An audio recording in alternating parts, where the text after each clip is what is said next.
The evil business of payday loans, and basically, they prey on the poor. A payday loan, also called a payday advance, salary loan, payroll loan, small dollar loan, short term or cash advance loan, is a short term unsecured loan, often characterized by high interest rates. The term payday and payday loan refers to when a borrower writes a post-dated check to the lender for the payday salary, but receives part of that payday sum in immediate cash from the lender. However, in common parlance, the concept also applies regardless of whether repayment of loans is linked to a borrower's payday. The loans are also sometimes referred to as cash advances, though that term can also refer to cash provided against a prearranged line of credit, such as a credit card. Legislation regarding payday loans varies widely between different countries and in federal systems between different states or provinces. To prevent usury, unreasonable and excessive rates of interest, some jurisdictions limit the annual percentage rate, the APR, that any lender, including payday lenders, can charge. In some jurisdictions outlaw payday lending entirely, and some have very few restrictions on payday lenders. Payday loans have been linked to higher default rates. So, according to a 2007 study by economist Michael A. Stegman, payday loan firms were extremely rare prior to the 1990s, but have grown substantially since then. A 2019 study found that payday loans in the United States increased personal bankruptcy rates by a factor of 2 by worsening the cash flow position of the household. A second 2019 study looking at the UK found that payday loans cause persistent increases in defaults and cause consumers to exceed their bank overdraft limits. The basic loan process involves a lender providing a short term unsecured loan to be repaid at the borrower's next payday. Typically, some verification of employment or income is involved via pay stubs and bank statements, although, according to one source, some payday lenders do not verify income or run credit checks. Individual companies and franchises have their own underwriting criteria. In the traditional retail model, borrowers visit a payday lending store and secure a small cash loan, with payment due in full at the borrower's next paycheck. The borrower writes a post-dated check to the lender in the full amount of the loan plus fees, and on the maturity date, the borrower is expected to return to the store to repay the loan in person.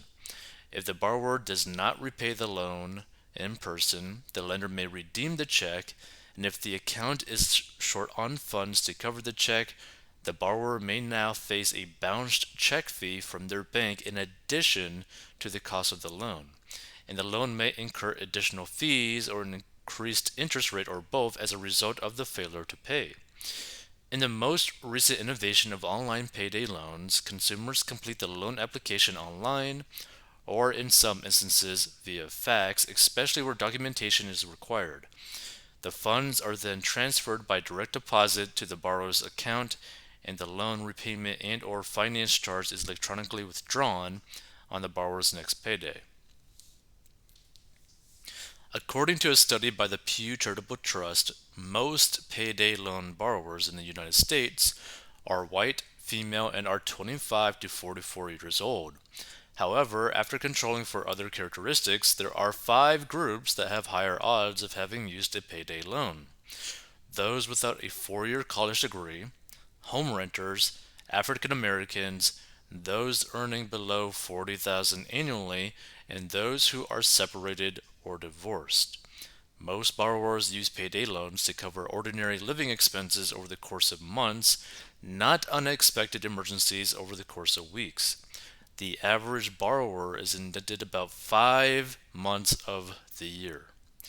This reinforces the findings of the U.S. Federal Deposit Insurance Corporation, or the FDIC, study from 2011, which found Black and Hispanic families, recent immigrants, and single parents were more likely to use payday loans. In addition, Their reasons for using these products were not as suggested by the payday industry for one-time expenses, but to meet normal recurring obligations.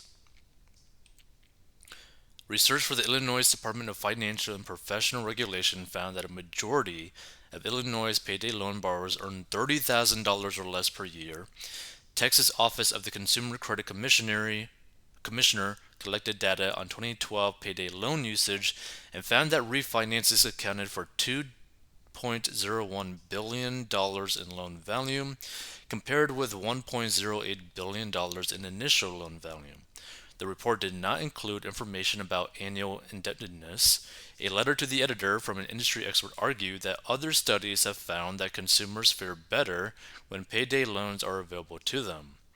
Pew's reports have focused on how payday lending can be improved, but have not assessed whether consumers fare better with or without access to high interest loans.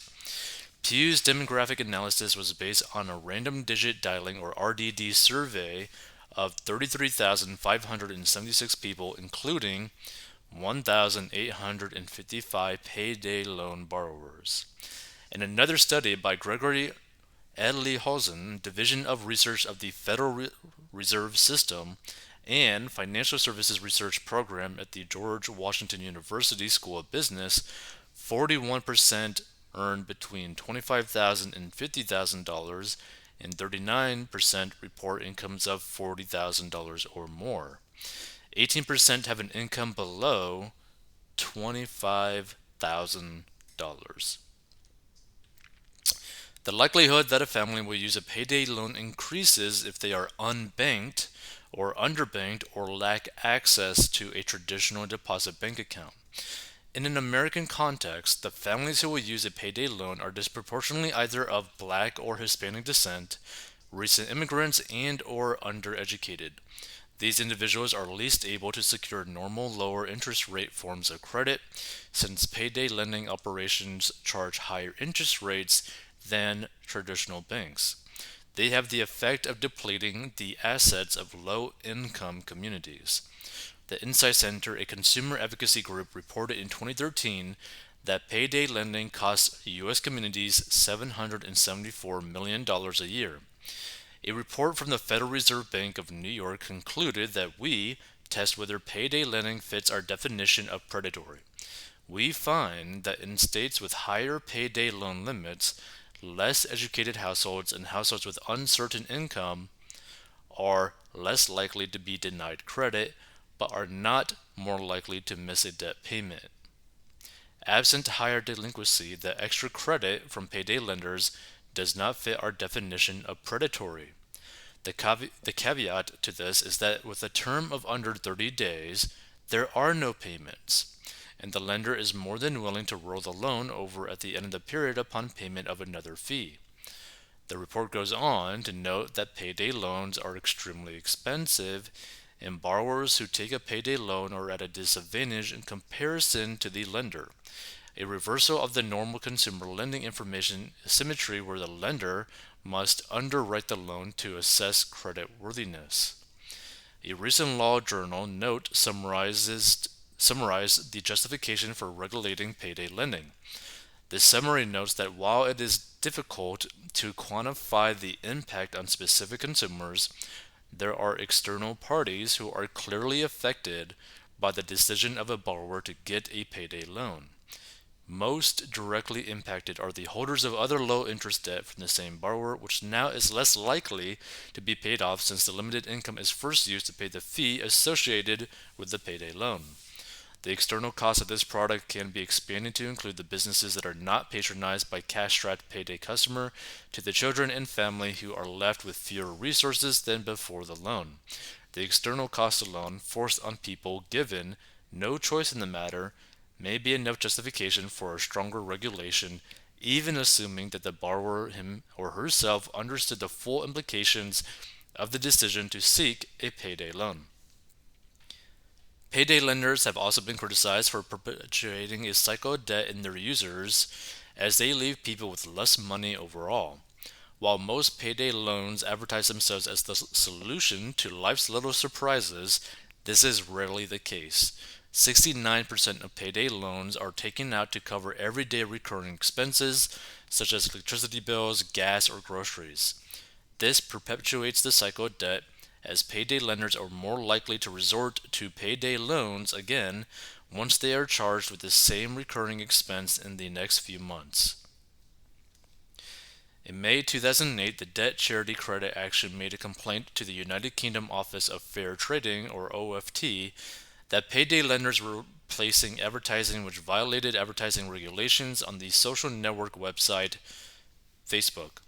The main complaint was that the APR was either not displayed at all or not displayed prominently enough, which is clearly required by UK advertising standards.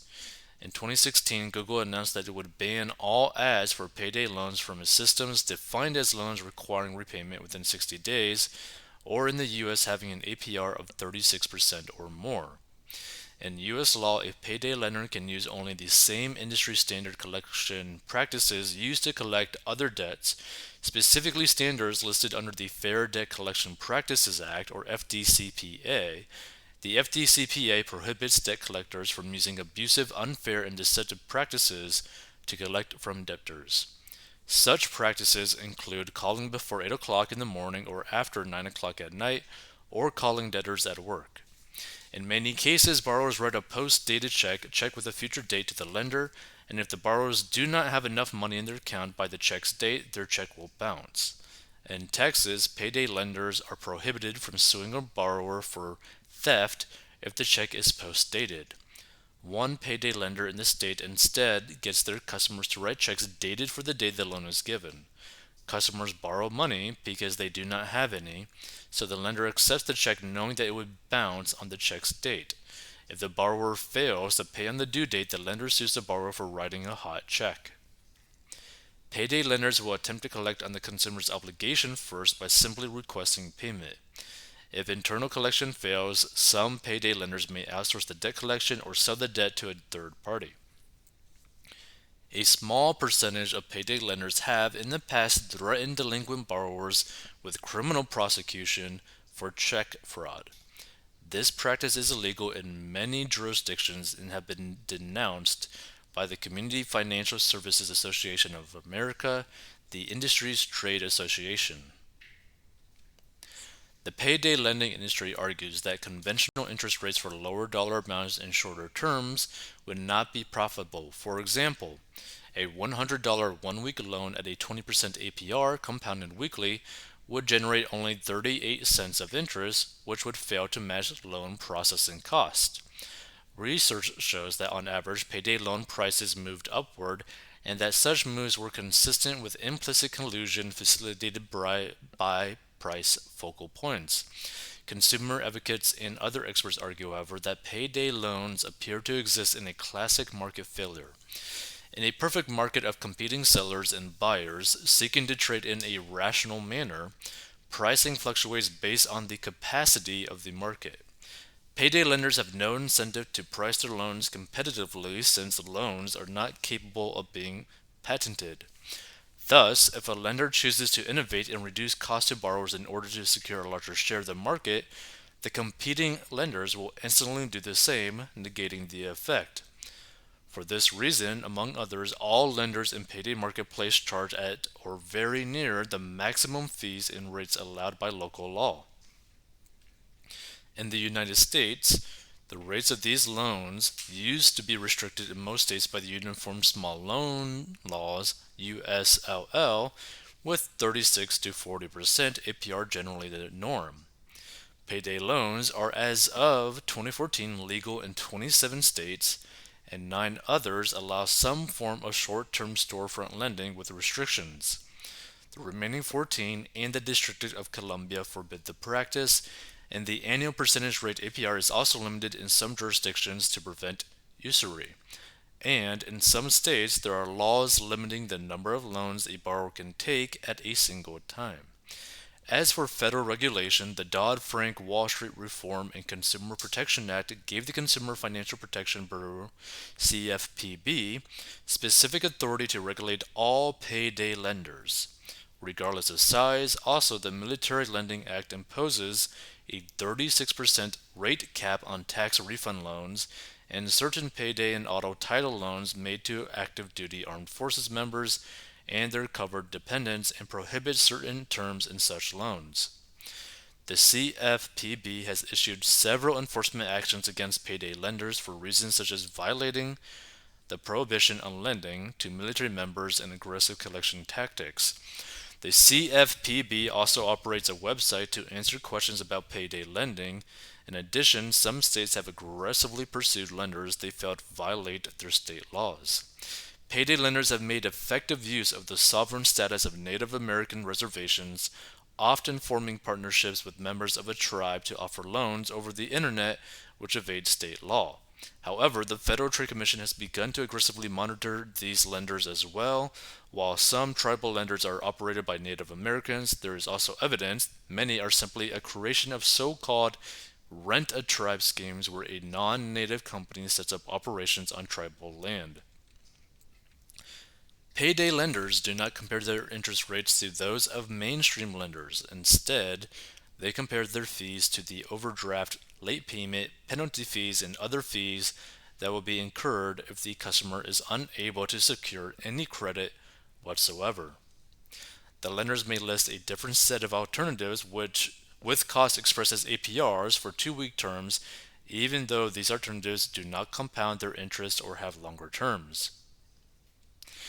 $100 payday advance with a $15 fee equals a 391% APR. A $100 bounced check with $54 NSF merchant fees equals 1,409% APR. A 100 credit card balance with a $37 late fee equals 965% APR. A $100 utility bill with $46 late reconnect fees equals a 1,203% APR. So payday loans are an extremely bad way to get money, and this is basically stealing from people who are in poverty. This is basically stealing from people who are poor. Check out 40inbox.com to learn how to get out of debt. Subscribe, hit the like button if you like this sort of content, and we'll see you in future episodes.